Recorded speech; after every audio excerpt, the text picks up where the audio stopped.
berbagikan juadah. Besok masak, kalau tanah masak pun beli, order, kemudian bagikan kepada jiran-jiran.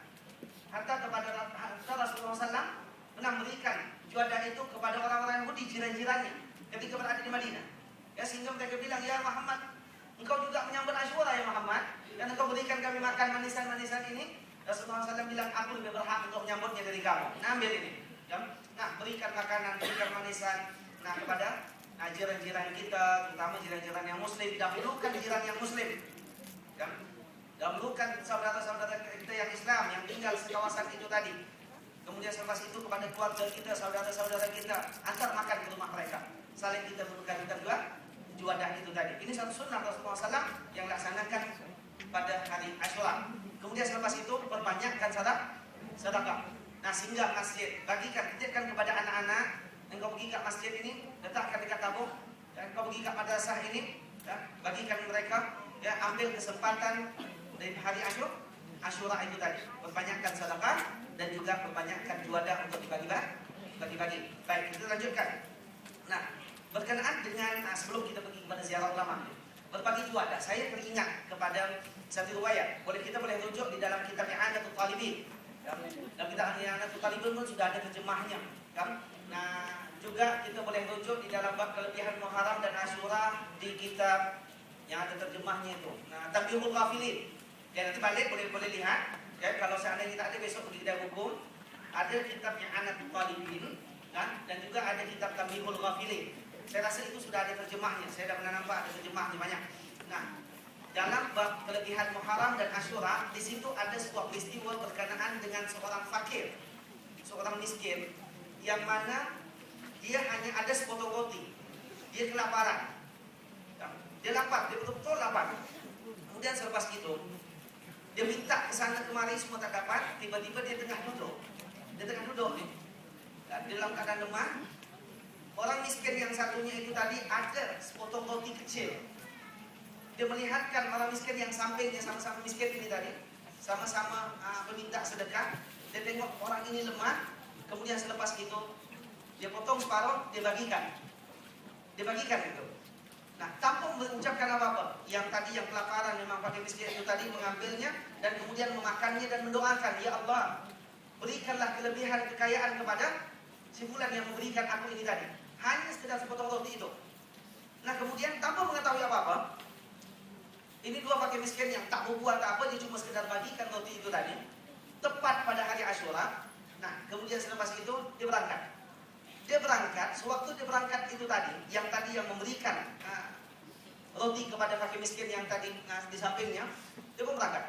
Dia berangkat di jalan, ada seorang yang kaya di Basrah itu memanggilnya. Ya.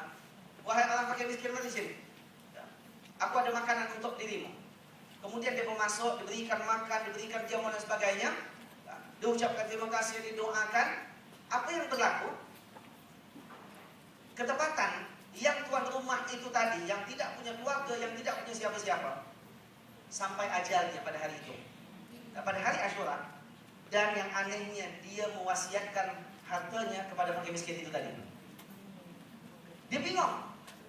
Akhirnya dia bingung. Sampai satu pas setelah mengenalinya, dia menjadi kaya mendadak. Orang miskin yang diwasiatkan oleh orang kaya pada saat-saat terakhir. Katanya, pasal dia tak ada siapa-siapa lagi. Jadi sebelum dia mati diwasiatkan hartanya untuk si fakir miskin ini tadi, untuk mewarisinya. Karena rahmati Allah, dia menjadi hibah. Dia bingung. Karena rahmati Allah. Akhirnya dia bertemu dengan Imam Hasan al-Basri. Ketika Imam Hasan al-Basri dia ceritakan jumpa dengan Imam Hasan al-Basri, aku begini pada hari Asyura. Kemudian Imam Hasan al-Basri, engkau cuba tanya, kau cari fakir miskin yang kau bagikan roti, kira-kira kau masih ingat? Aku ingat wajahnya, tapi aku tak kenal dia siapa. Aku pun tak berbual dengan dia, tapi aku ingat wajahnya siapa. Kau ditanyakan dia, ada tak ketika dia memberikan kau roti, dia mendoakan dirimu? Nah, akhirnya dia cari, jumpa dengan fakir miskin yang dia pernah berikan roti itu tadi. Nah, selepas itu dia pernah tanya, kau ingat aku tidak? Ketika Asyura kemarin aku ada berikan kau roti walaupun kau tak minta. Aku melihat kau lemah, kau kelaparan, aku bagikan separuh dari rotiku. Dia bilang, iya. Aku ingin tahu, ada tak kau doakan aku sesuatu pada hari itu? Dia bilang, iya. Aku doakan semoga kau diberikan kekayaan. Hanya itu saja. Kerana engkau memberikan roti, kerana aku sudah minta kemana-mana tak dapat roti, tiba-tiba aku duduk, engkau yang sampaikan berikan aku roti. Dan aku, ya Allah, berikanlah mereka dia ini kekayaan dari sisimu ya Allah. Nah, terhormat ya Allah, hanya sekedar memberikan ibadah dan didoakan, itu merupakan sesuatu yang dikabulkan oleh Allah Subhanahu wa taala. Ziarah ulama dan minta doa dari mereka. Kita kesian kalau di Singapura ini tak banyak ulama. Kita tinggal ulama yang paling sepuh sekarang ini yang ada di Singapura, Habib Abbas, yang ada di Katong itu tadi.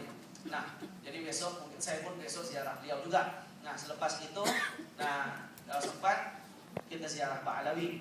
Selepas itu, nah kita ziarah Ustaz Khairuddin, hingga satu-satunya ulama itu tadi. Ya. Nah, kalau sudah tidak ada ulama, jadi ziarah Habib Abbas pun, Abbas tak pintu untuk semua. Dan nak jumpa Habib Hasan pun, beliau pun banyak tamu. Ya. Untuk orang awam, nak jumpa dia satu-satu sebagainya.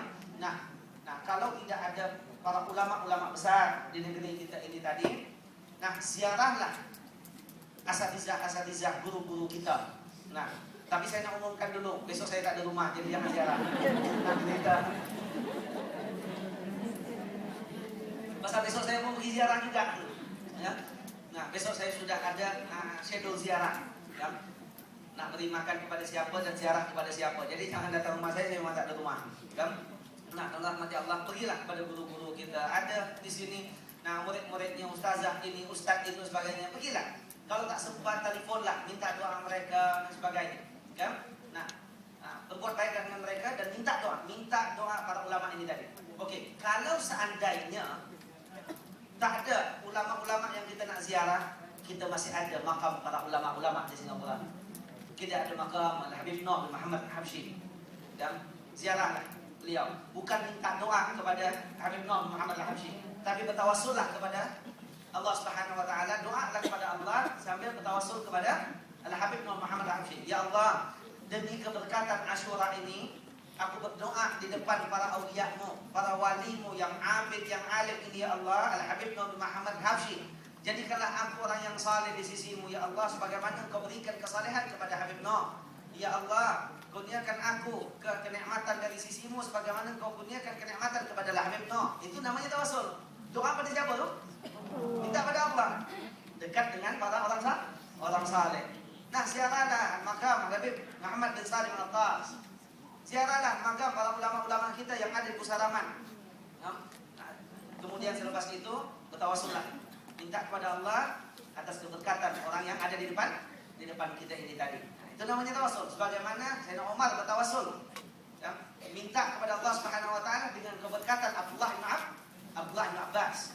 Ya Allah, demi keberkatan Abdullah bin Abbas yang didoakan kepalanya ini tadi, sampai Sayyidina Umar pegang kepada Sayyidina Abbas, Abdullah bin Abbas, ya, yang Rasulullah SAW doakan di atas kepalanya, ya Allah, aku mohon kepadamu turunkanlah hujan ya Allah.